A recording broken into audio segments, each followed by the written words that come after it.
Welcome to the More Than Entrepreneur podcast. Here's Josh, ready to deliver you more than you would ever expect from a business podcast.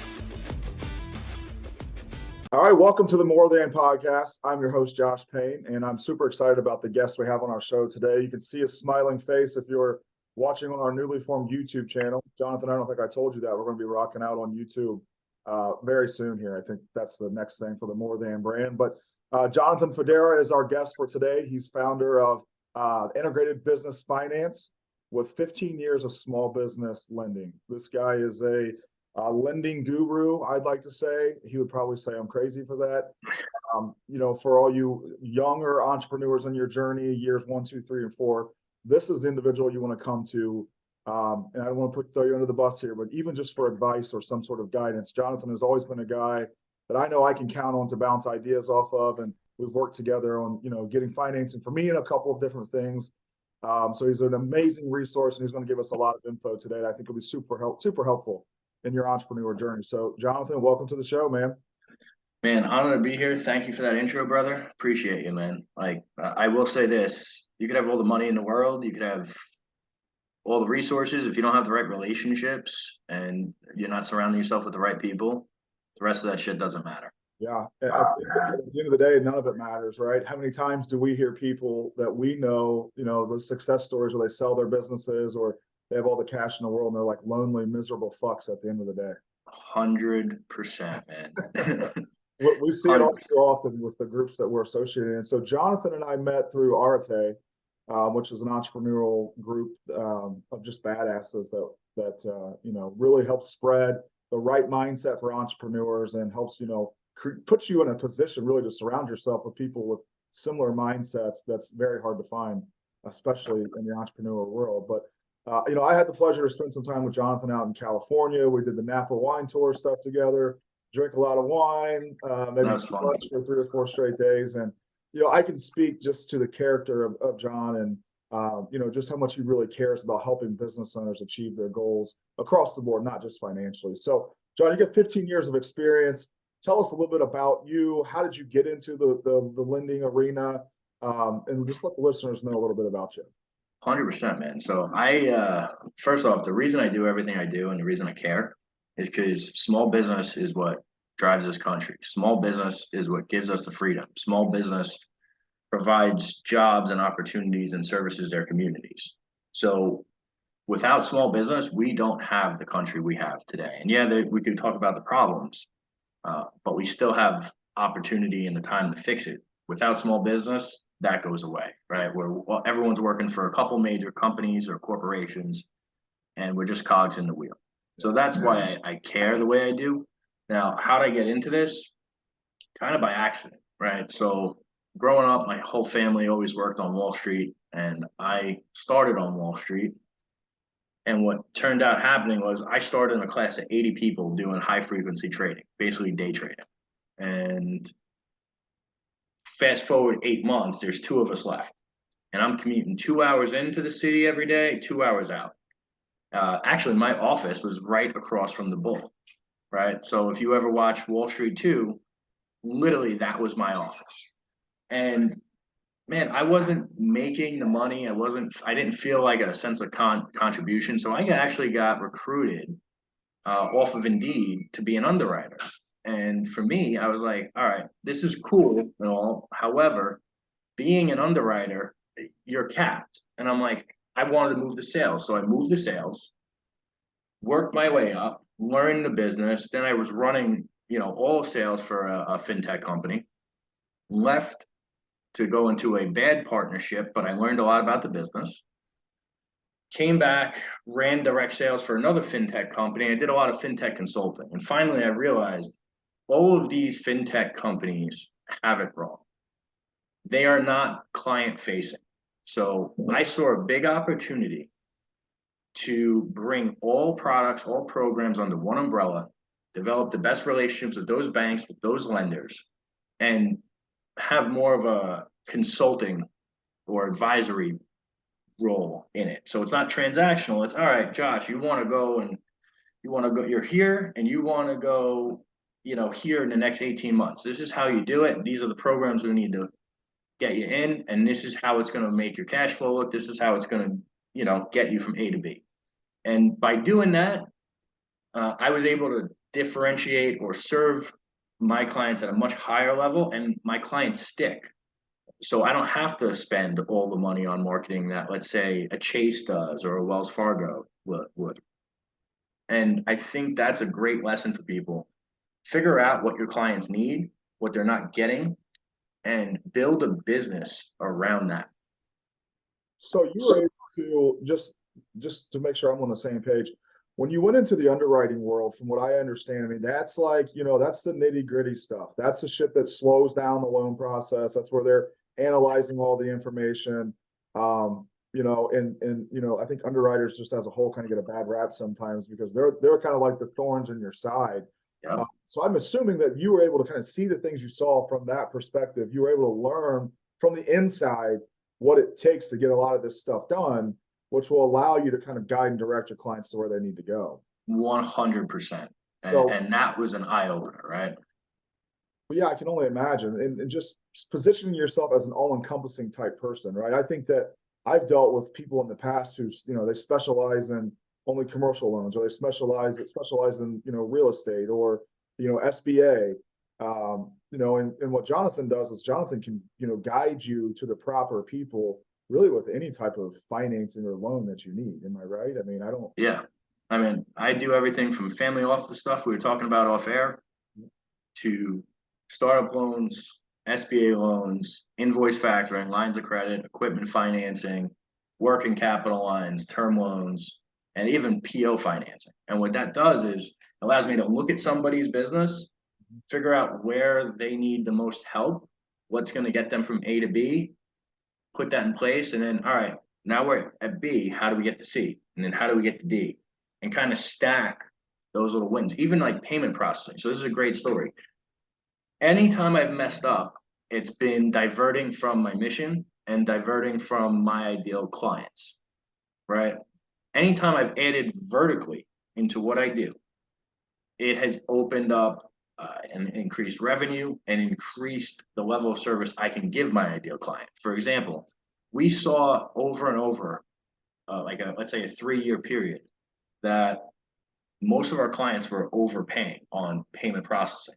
Well, it takes me literally 2 seconds to send those out on like a wholesale basis, those statements, get them priced out, and then go back to the client and say, by the way, I can save you $1,000 a month. I can save you $2,000 a month.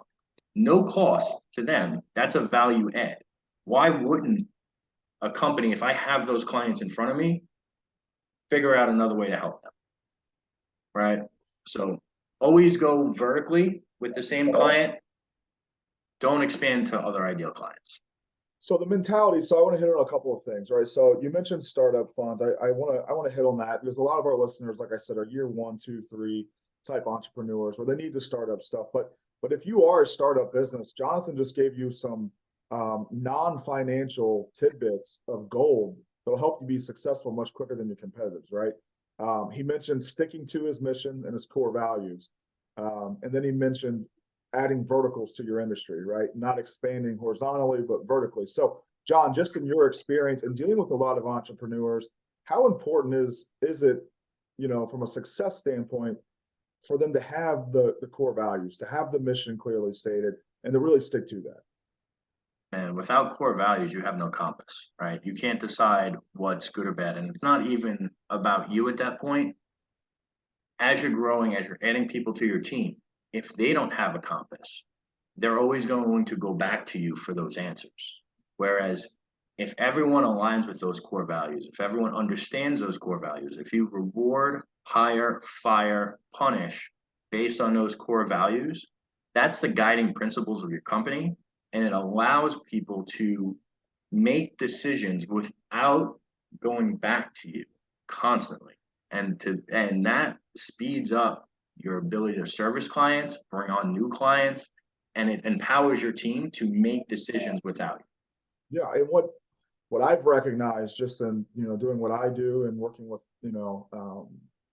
just kind of consulting with different entrepreneurs is that without those core values, without that mission statement clearly defined, what I hear all the time, John, and I'm sure you do too, is like, hey, I want to expand. I want to be bigger, but at the same time, I want to be hands off my business. And it's like, hey, those don't really work hand in hand, right? You got to kind of pick one or the other, but there is a way to get to a point to where you can be more 10,000 feet looking down and giving guidance rather than in the day to day. And those core values in that mission statement, they do exactly what you said they do. They allow your team to have a compass. A compass is an amazing word to use there. So they're not consistently coming back to you. You can't really become, a monster type company if you have to sit at a desk day in and day out and answer the same questions and provide guidance day in, all the time. You've got to have that stuff in place so your team can kind of self-manage. I like what you said. It gives them, just a sense of, I think, of like appreciation and gratitude and confidence that they can make the decisions that's right for them.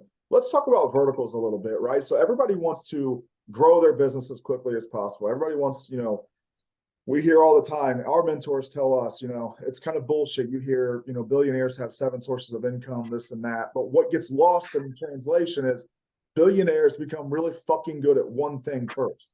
And then they put their money elsewhere, right? But that one thing they're really good at never goes away. Can you talk about that a little bit? Like why it's to focus on your main business first, grow it vertically, and really kind of hold off on the outside stuff? Yeah, so here's the thing. You get what you focus on. And I was actually crafting a post today to help because most people don't focus on the right things. So if you have any type of split focus, you're already behind your competition and behind the eight. The guy that wins is the guy that is the most locked in, the most focused, and that is almost obsessed with what they're doing. And recently, last 2 years, I made a giant mistake, right? I invested in something that was going to take away a good chunk of my focus from my core business. And now I was in a position, do I carry on my mission or do I divert focus here? And no matter what, you're going to divert focus. It's just how much. Is it 90-10? Is it 80-20? Where does that go?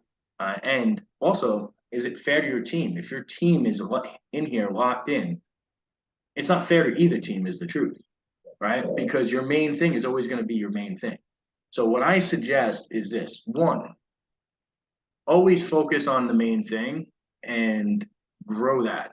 If you have extra or discretionary income, what can you do with it? Well, you can invest it back into the business, or you can invest in things that are passive. What are passive things that shouldn't take your time, effort, or energy? Well, real estate is one, right? If you have the right system set up, it should not take you too long to do that, right? Basically, you put a team together, buy the house, rent it out, and that should, for the most part, be the end of it. Check in once a month. There are many, many things that you can invest in passively with that discretionary income, your business, real estate, stocks, that are not going to take your primary focus off your goal, off your mission, off your main company. And so when everyone says, oh, millionaires have 7 streams of income, they didn't get to be a millionaire utilizing 7 streams. They became a millionaire being excellent at what they do, and then they acquired or found 7 streams of income that can work in their network, in their world, without diverting too much focus, right? So there's a difference between active and passive. And if you don't know the difference, or you're being sold that this is passive and it's not fucking passive, you're in for a rude awakening. Yeah, I mean, just to repeat one of the key things you said there, anytime you're spreading yourself, in different directions, something is losing focus, something is losing the insight that you had on that topic or on that business that allowed it to get to where it's at. Right. So you can't be great at everything. It's just not, it's not going to happen. You can be really good at one thing, maybe 2, but I think greatness is something that people think they can be great, in every business that they touch. It just isn't going to happen at the end of the day. Data proves, I mean, there's maybe, very few people in the world who are successful at doing that. But, whenever you're talking about, even like in my mind, honestly, dude, I'm like with discretionary funds and investing in real estate or stocks and stuff like that, I would still highly suggest, and I'm sure you would too, make sure you're look at your business first.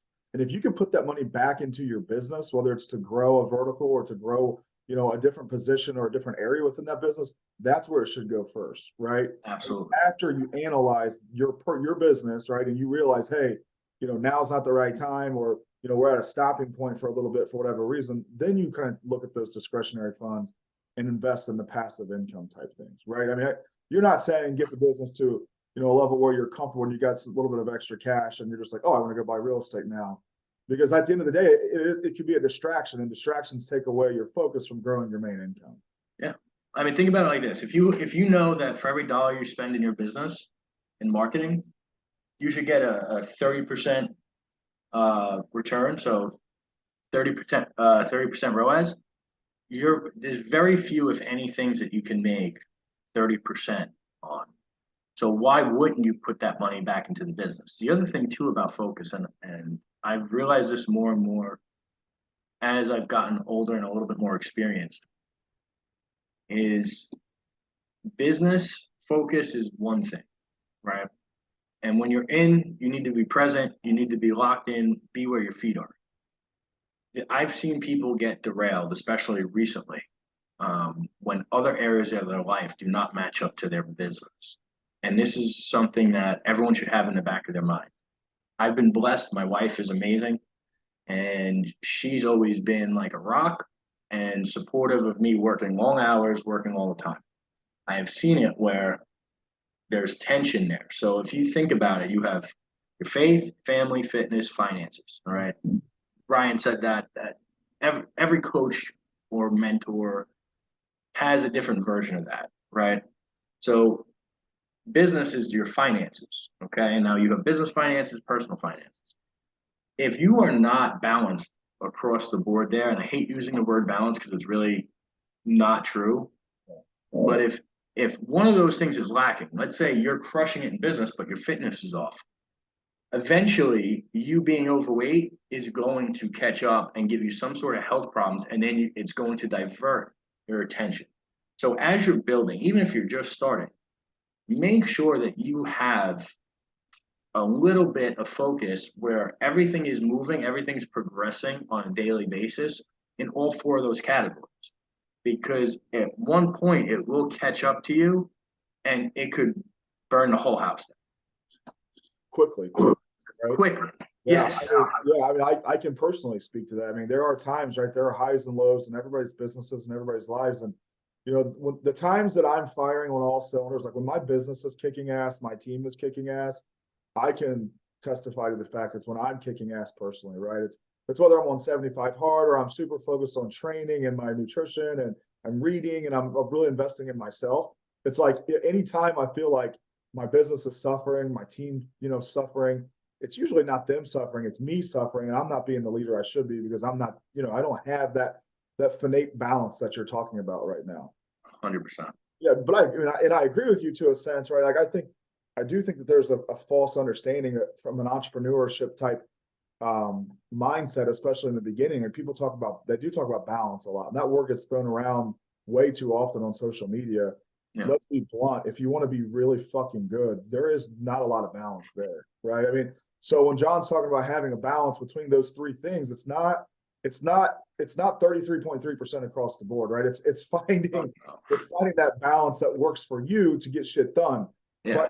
But especially in the beginning, it's balls to the wall if you want to grow your company, and I think that you hit on something extremely important that we haven't talked about on the show before. It's just having a spouse that's supportive and making sure that they've got your back too. So just and I've got to meet your lovely wife. She's amazing. How important to you has it been to have her support just from as a man, right? Like it's easy for us to be like, yeah, we're men, fuck it, we'll do it ourselves. But how important is it to you to have the support of the one person that you love? It's everything, right? At the end of the day, I can't do it without her. And here's why, right? I have two beautiful kids that need to be fed, dropped off, cooked for, cleaned, homework, have that type of time. So without that, right? Well, why am I even doing this? Why am I trying to build a legacy? I'm building it for my kids, right? Our job, our most important job on this planet is to leave stuff better than we had it, right? Our contribution comes in the form of our children. And if we're not teaching them, if we're not guiding them, if we're not showing them, what does that say about us, right? And so what I've adopted, especially now, um, they see me doing 75 hard. My son works out every day. He's done it for 2 years. He's 8 years old, right? He reads before he goes to bed.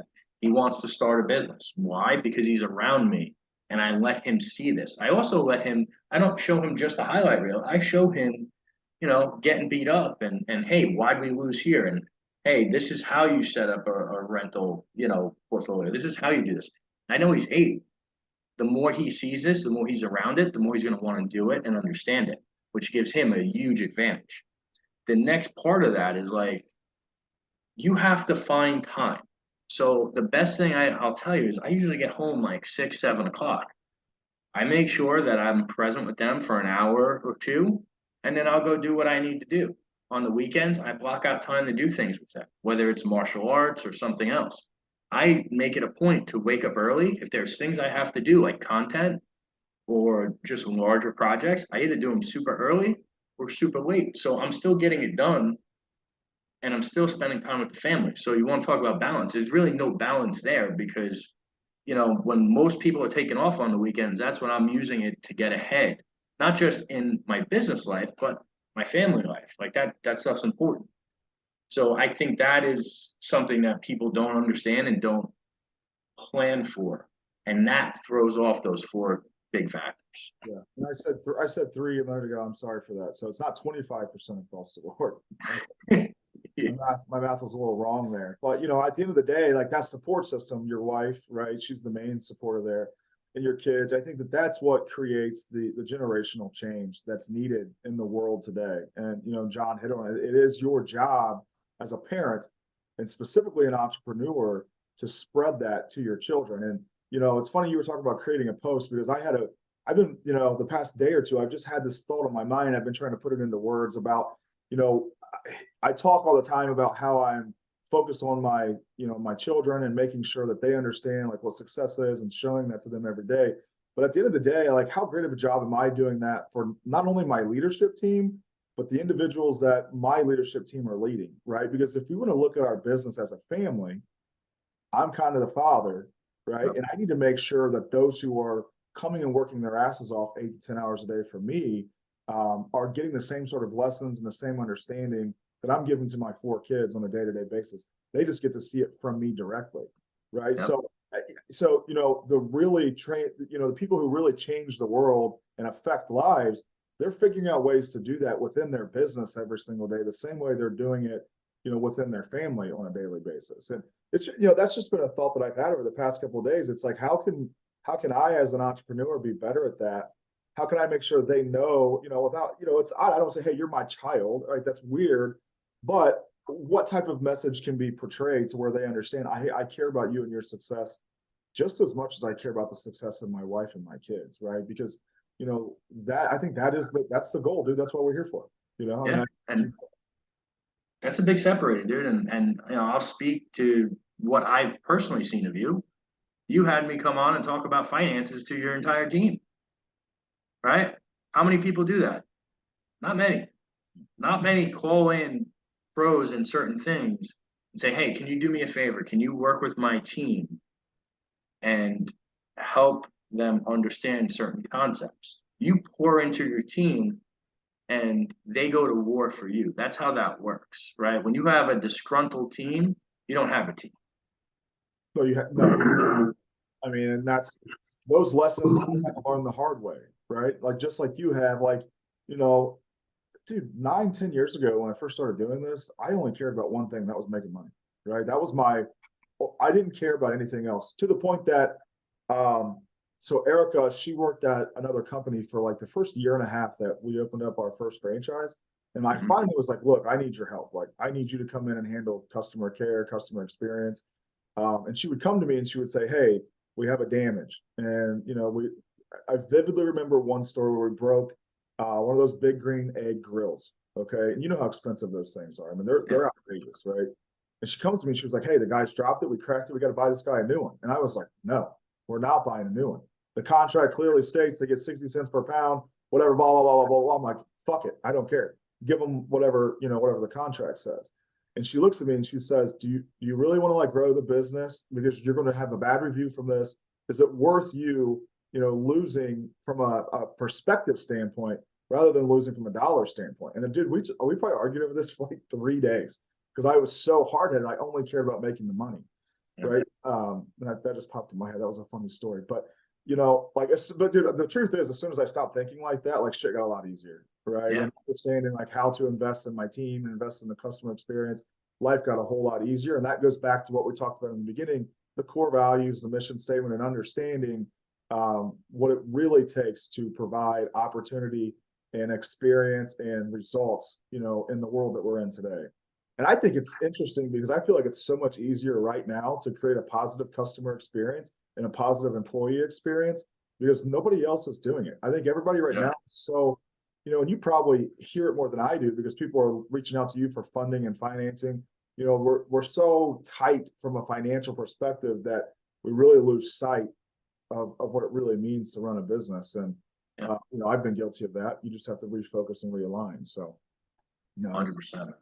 That's funny for sure. So from, dude, just like, from a startup perspective, right? We have entrepreneurs who are listening. They're just starting their business.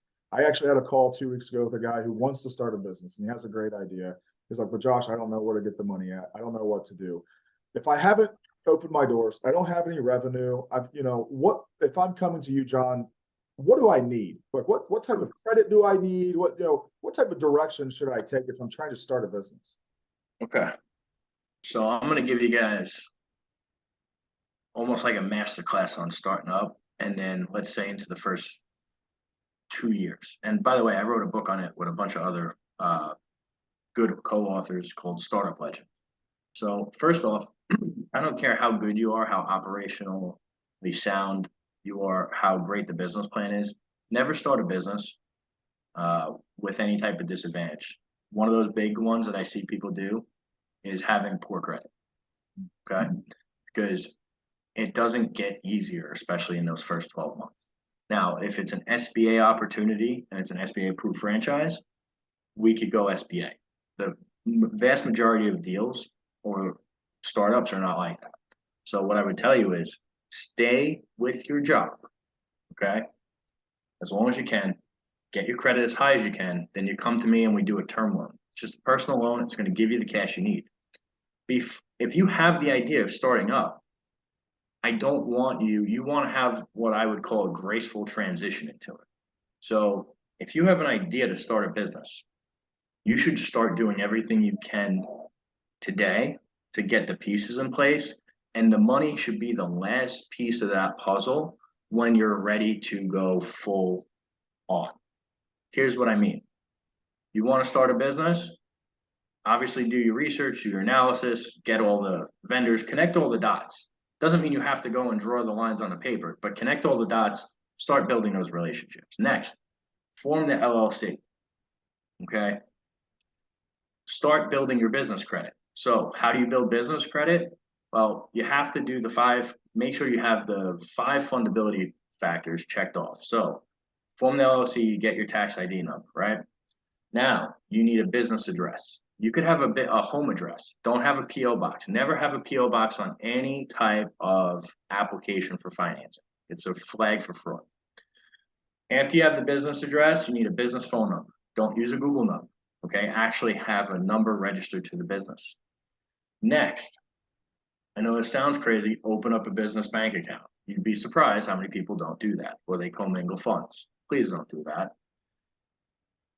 After you do that, you need so you got the business phone, business address, business bank account. You need a website. It could be a one-page website. You could use phone sites or anything else.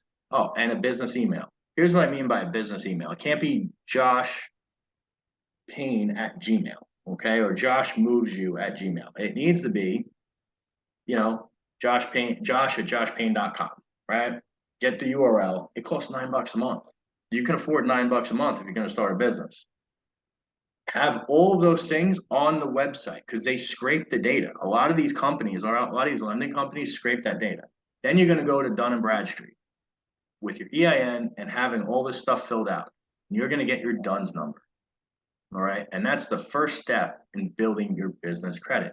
And then you're going to go out and use Staples, Best Buy, Uline, a bunch of these other places to ask for business credit. You apply for business credit by using your tax ID or your DUNS number, not your social. They might only approve you for $500, but that's fine. Use it, pay it off. Now you're at least building the foundation of the business. And then you come to someone like me and you get a term loan and then you start rocking and rolling.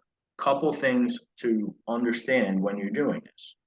One, keep your credit strong. Two, keep your cash flow strong, because if your cash flow isn't strong and you come in to get like a line of credit after the first year or first 18 months or 2 years, you're probably going to get declined. So how do you keep your cash flow strong? If you're doing $50,000 a month, you need at least 5 to 10% of your monthly average. What does that mean? Well, you need 2,500 to $5,000 in the account at all times. That's non-negotiable. Keep it in there. No negative days, no low days. Also, the more deposits you put in your bank account, it shows a higher concentration of clients, right? Which is good. Which means you have more clients coming in. If you only have like 2 or 3 deposits, because some people take checks and they only go once a week to the bank, it kind of can show that you don't have a lot of clients, which means if you lose 1 or 2, your business is down substantially. So these are just things to focus on. Also, get a bookkeeper or use QuickBooks. Always be up on your numbers, right? You want to know what you made that month. You want to know where your inventory is at. And this is just basic best practices from when, if you come to me 3 years, 4 years down the line, you need a piece of equipment or an SBA loan. That's important. Also, if you can, never pay for equipment in cash. Because when you do buy equipment and you finance it, it builds what's called comparable debt. Comparable debt just shows once you make 12 payments that you can afford equipment financing, which allows you, let's say you have $50,000 of comparable debt and all the other metrics check out. The next time you apply, you should at least get approved for $100,000 to finance whatever equipment you need. All right, you want to build a track record. Did everybody take that? I'm glad this is on a podcast and on YouTube, right? Then go back and listen. So look, he's laughing, but listen, that's why Jonathan is the guru. That's why he's got 15 years worth of knowledge. And there's a couple of things that I think any entrepreneur should take away from this. But I think the number one thing is I'm successful in a lot of people's eyes, not in my own eyes. And what Jonathan just talked about, DUNS numbers and certain things like that. I know what a DUNS number is, but there are things I'm like, I don't have any idea what that is. You don't have to know what that is. You find guys like John who are experts and you work with them, you learn from them, and you ultimately pay for their time and their knowledge, right? So just remember that. Dude, one of the other things I took away from is somebody's probably listening to this and they're like, oh my God, that's so much work. Right. It is a lot of work. Starting a business and running a business is a lot of work. It's not easy. It's not for the faint of heart, right? So taking the easy way out, I think it's kind of like an ultimate fork in the road in the beginning, right? So I have this fantastic idea. I want to start a business. I want to buy a business. John calls me and says, hey, here's a list of 15 things you need to do. I would bet that 95% of the people don't do those 15 things because they're too lazy, right? Which is a key indicator as to why you're going to remain where you are in life, right? So, it's not easy to start a business. It's not easy to run a business. And everything that Jonathan just talked through are all key factors just to get started, right? And that's outside of creating systems and processes and just SOPs and stuff like that for your product or your sales team or whatever it might be, right? Entrepreneurship isn't for the faint of heart. It's not easy. It's very difficult.